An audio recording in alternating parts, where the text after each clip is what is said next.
guys, welcome to a new video here.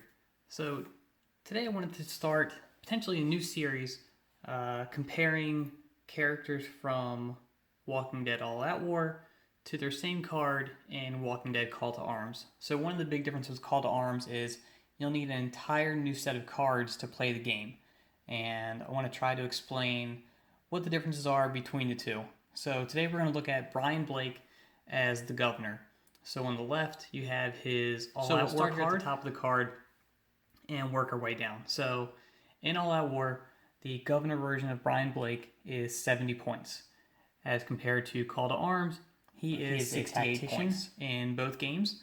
And then with his dice, his melee, shoot, and defense in all-out war, he has blue, white, and blue respectively. And the only difference in Call to Arms is his melee goes from a single blue to a white and red. Now, I'd rather roll more dice and have a better chance of getting potentially 2 headshots or more than the one blue die can give me there. So, in that, I'm going to take his Call to Arms stats. Health, he has 7 hit points in both of them. And now we'll look down here at the next section there, which is equipment. And that is exclusive to the Call to Arms card. And this is where I was talking about the points. Characters in Call to Arms come with what the model has equipped. So the Brian Blake version is going to have a handgun and a knife included in his point cost, whereas Brian Blake in All Out War is 70 points just for the base model. So, in order for us to have an equivalent Brian Blake governor in All Out War with a Beretta 92 and a hunting knife, we're now going instead of a 70 point model to 102 points. Now that makes a big difference when you're comparing point cost there. Come down from that, the special rules.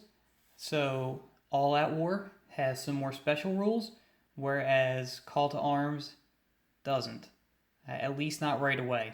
And where Call to Arms makes up for that is in the strategy points, and that's the 2/1 red dice that you see there at the bottom of the card. So what the strategy points allow you to do are use those red dice.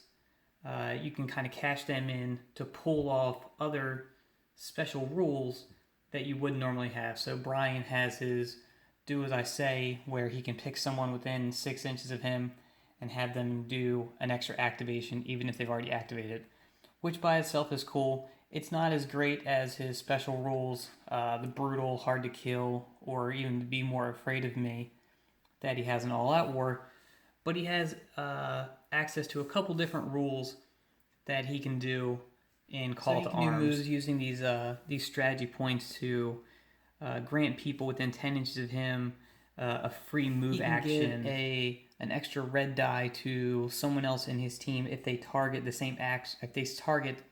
same enemy model that he did during his shoot action.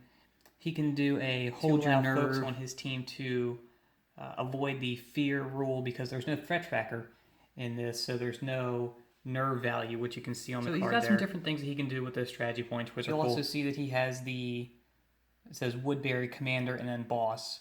So what that means is if you're running a Woodbury army and you're taking that model, he has to be the leader of that team. So there you have it. Just a quick comparison of the card types. If you'd like please let me know if you'd like to see some army builds, and we can do some point costs. If we're going to run a 300 point game in Call to Arms, what does that give us in a 300 point game in All Out War? We can do something like that too. So if you like this, please go down and let me know in the comments, and subscribe, and remember to check out some of my battle reports for some great All Out War action.